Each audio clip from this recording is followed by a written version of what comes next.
Hello everyone, welcome back to the channel. I am Kavish and I recently cleared my CA Foundation exam in September 2025 with 293 marks. In this video, I will be sharing my complete journey subject wise, how I studied for accounts, law, maths and economics, what worked for me and how I tackled each paper. If you are preparing for January 2026 attempt, this video will definitely help you to build a smart practical strategy to aim for 290 plus with confidence. So let's dive in.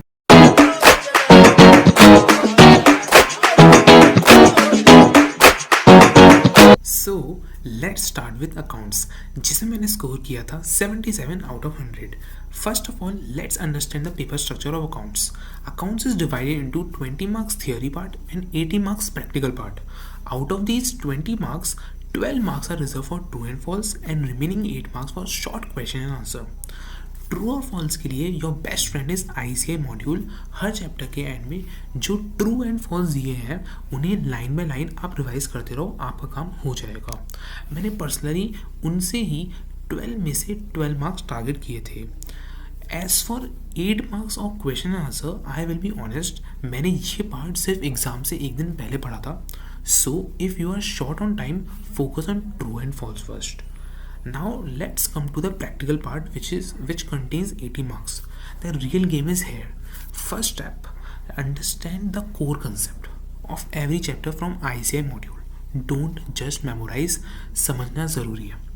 Once concepts are clear, your first priority should be to complete all module questions including illustrations. For chapters like NPO, single entry and final accounts, keep solving questions regularly, जिससे आपकी speed maintain होगी और concept भी आपके दिमाग में अच्छे से रहेगा. ये चैप्टर्स स्कोरिंग भी हैं और पर थोड़े ट्रिकी या फिर डिफ़िकल्ट साइड पे भी ऐसे NPO सिंगल एंट्री रहते हैं. After module is done, now let's move to RTP, MTP and PYQs. देखो, अगर आपने कोई कोचिंग लेके रखी है, so you should do the homework which you get from your teacher daily, and on Sundays you must attempt the questions from RTP, MTP and PYQs. उससे आपको variety मिलेगी अलग अलग क्वेश्चंस करने की. जो भी क्वेश्चंस मॉड्यूल से अलग होते हैं उनके स्क्रीनशॉट ले लो और एग्ज़ाम के लास्ट डेज में उन्हीं स्क्रीनशॉट से क्विक रिवीजन काफ़ी हेल्पफुल होता है. मैंने स्क्रीनशॉट ले लिए थे और जो अलग थे ना, वो लास्ट में बहुत काम करते थे आपको कंसेप्ट समझने के लिए. Now timeline strategy. Please try to complete your coaching by mid-December. Last 1 month की self-study is a game changer. In that final month, I personally solved all my star-marked module questions. 2 to 3 times at least I have solved all those questions. Then I have moved to solving PYQs. And I had solved around 5 full papers with a proper timer to build my speed and confidence. This is how I held myself to stay confident and consistent. Because अगर आप paper solve करोगे तो आपकी speed बहुत ही maintain रहेगी. And that was why I was able to score 77 marks in accounts. आप भी अगर ये फॉलो करोगे तो 70 प्लस इज़ एब्सोल्युटली पॉसिबल. जबकि अब की बार पेपर थोड़ा ट्रिकी आया था और मैंने अटेम्प्ट सिर्फ 88 मार्क्स का ही करा था.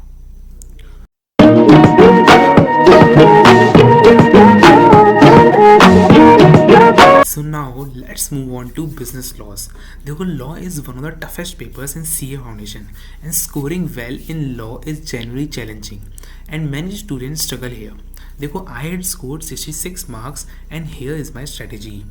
देखो, I had attended all my lectures very sincerely and जिस दिन जो क्लास में होता था I had made sure to revise it on the same day. देखो, law is all about multiple revisions और अगर आप डेली रिवाइज नहीं करते हो ना तो रिटेंशन मुश्किल हो जाता है. पर आपको एक बात और इसके साथ ध्यान में रखनी है कि रिवीजन के साथ साथ आपको राइटिंग प्रैक्टिस भी करनी है. राइटिंग प्रैक्टिस में आपको क्या करना है, रफ नोटबुक निकाली और सिर्फ और सिर्फ स्क्रिबल करना है. आपको जो आप रिवाइज कर रहे हो उसको सिर्फ और सिर्फ अगर आप नोटबुक स्क्रिबल करोगे तो रिटेंशन भी रहेगा और आपकी राइटिंग स्पीड भी मेंटेन रहेगी. देखो, you must focus on law daily even if it is just for 30 minutes. But आपको रोज़ लॉ को पढ़ना ही पढ़ना है। देखो, I had purchase Ankita ma'am's classes and she use to give one question daily for homework which she use to discuss on the next day in class.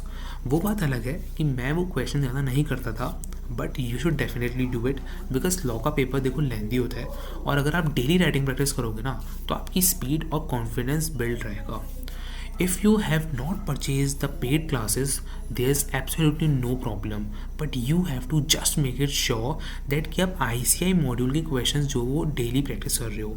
एक question उठाओ, उसको लिखो और फिर देखो मॉड्यूल में कि उसका आंसर कैसे दे रखा है, क्योंकि मॉड्यूल से ज़्यादा ऑथेंटिक सोर्स कोई और हो ही नहीं सकता। देखो मॉड्यूल के साथ साथ I also use to solve the questions given in RTPs, MTPs and mock test question papers on Sundays, क्योंकि रोज़ तो अंकिता मैम का होमवर्क होता था, तो संडे को मैं क्या करता था, RTP, MTP और मॉक टेस्ट के पेपर निकालता था, उसके क्वेश्चन सॉल्व करता था, और जो अलग क्वेश्चन लगते थे ना उनका स्क्रीनशॉट ले लिया और एक सेव कर लिया, जो कि मैं लास्ट मंथ में जब देखा था तो मुझे बहुत ही हेल्प मिली थी कि अलग अलग क्वेश्चंस देखने में।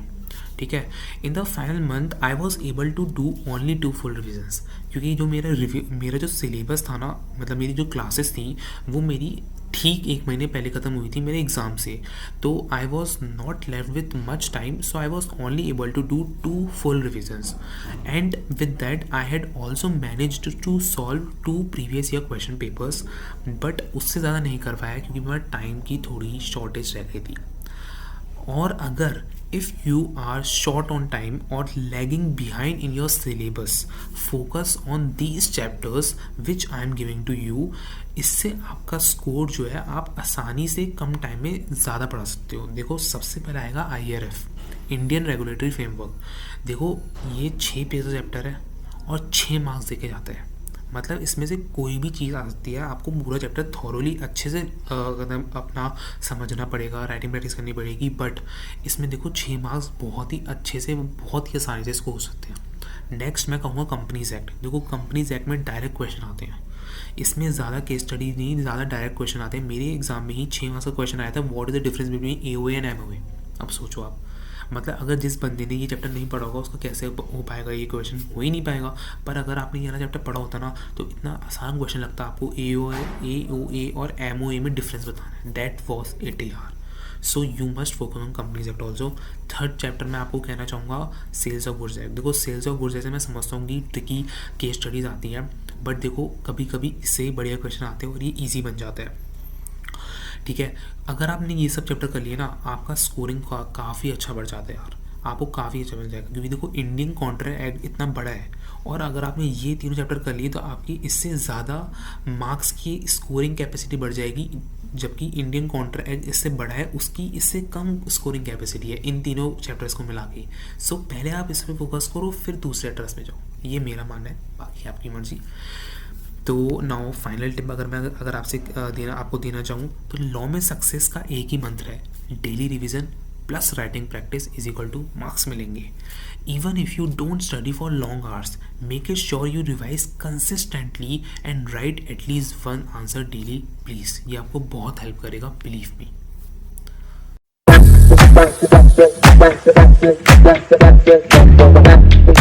So let's move on to mathematics yaar, in which I had scored 63 out of 100 yaar. Maths is another tough subject in CA Foundation. Scoring well in maths is also hard and many students struggle here or even fail here. I had scored 63 marks and I will be honest, maths was never my strongest subject. अगर maths में अगर 6 marks ज़्यादा आते सो मेरे भी 300 marks हो जाते।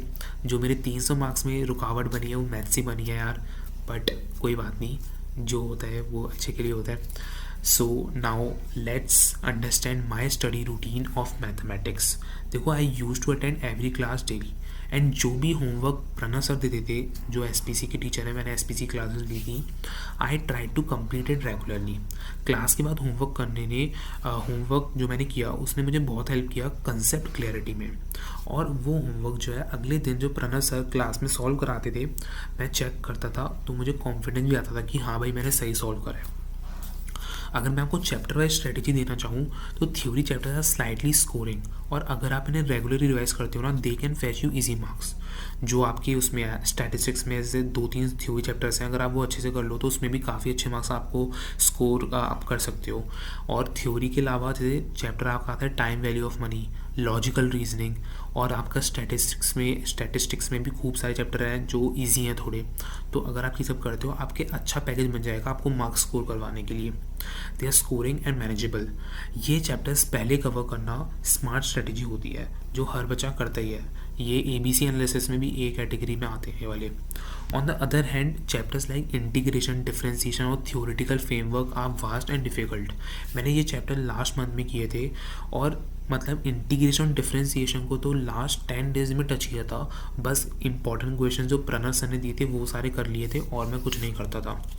देखो मतलब वीक में मैं हर दिन तो प्रणव सर का दिया हुआ ही होमवर्क करता था, but on Sunday I use to do PYQs, RTPs, MTPs questions, mock test paper questions which were included in Pranav sir's book, जो कि मतलब आपको मदद करते हैं कि मॉड्यूल से हटके आप और कोई क्वेश्चन सॉल्व कर सको।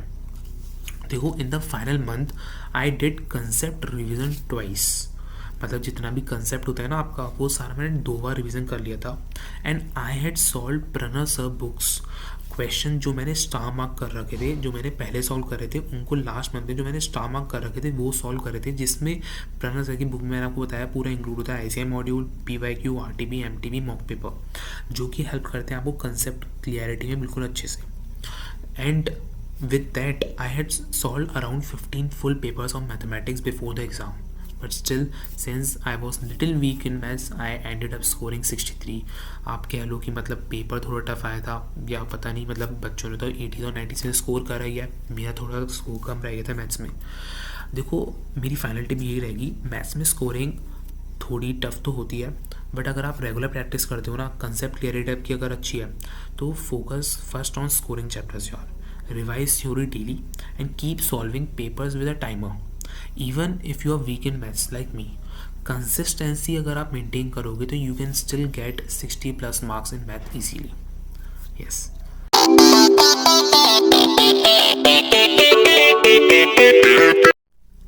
So now let's move on to economics.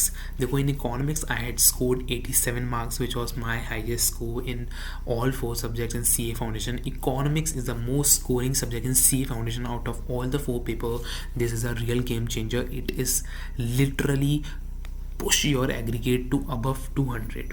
ठीक है। इकोनॉमिक्स का स्टडी रूटीन मेरा इस प्रकार था, I use to revise whatever was taught in class daily by Monish Vora sir. उनका एक्सप्लेनेशन स्टाइल बहुत ही रिलेटेबल रहता है और मतलब मैं तो सिर्फ और सिर्फ बस वो डेली रिवाइज करता था जो वो क्लास में पढ़ाते थे। संडे को I use to solve MCQs from his book which was a mixture of PYQ, RTP, MTP and mock test paper. देखो in the last month I had revise entire syllabus around 3 times, जो कि मैंने MCQ शास्त्र book से करा था MV sir की, जो उनकी मतलब मेरे लिए तो one of the best book है भाई। इतनी सी बुक में मतलब सर ने सब कुछ डाल दिया है। एक मैं आपको बताना चाहूँगा, एक चैप्टर में आर्टिकल नंबर थे, मतलब 10-15 आर्टिकल नंबर से सर ने कहा था कि एक आर्टिकल नंबर सर ने बताया था कि ये आप बस ये पढ़ के चले जाना। तो मैंने सोचा कि इतने सारे आर्टिकल नंबर में से सर एक बता रहे हैं, मैं पढ़ के नहीं गया और अगले दिन वही आर्टिकल नंबर दे रखा था कि उस आर्टिकल नंबर में क्या लिखा है। आई वॉज कम्प्लीटली ब्लैंक कि अगर मैं बस मैं वो पढ़ लेता तो मेरा काम हो जाता। सो देखो बहुत ही बढ़िया पढ़ाते हैं MV सर। देखो this is not a paid promotion, ये बस मैं अपनी दिल की बता रहा हूँ जो मैंने महसूस करी MV सर की क्लास में। Along with 3 times revision, I was also managed to solve 3 full papers of economics with proper timer and exam-like setup. अगर मैं आपको कोई फाइनल टिप देना चाहूँ तो इकोनॉमिक्स में स्कोरिंग तभी होती है जब आप डेली रिवीजन करते हो प्लस MCQ सॉल्व करते हो। देखो MV सर की बुक तो गोल्ड थी और अगर आप उनके MCQ संडे को सॉल्व कर लेते हो तो कॉन्फिडेंस ऑटोमेटिकली बिल्ड हो जाता है। तो last month revision is the key. 3 bar revise करोगे तो 80 प्लस मार्क्स पक्के हैं। MV सर ने भी कहा था कि अपनी मेरी बुक को अगर तुमने 3 बार रिवाइज कर लिया है प्लस MCQ अगर तुमने कर लिया तो तुम्हारी नैया पार है।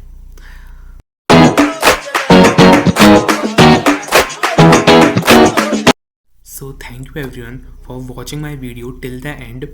I have shared everything that helped me to score 293 marks in CA Foundation, from subject wise strategies to last month preparation and real experiences that helped me to reach 290 plus. If you are preparing for January attempt of 2026, I truly hope this video gives you clarity and confidence.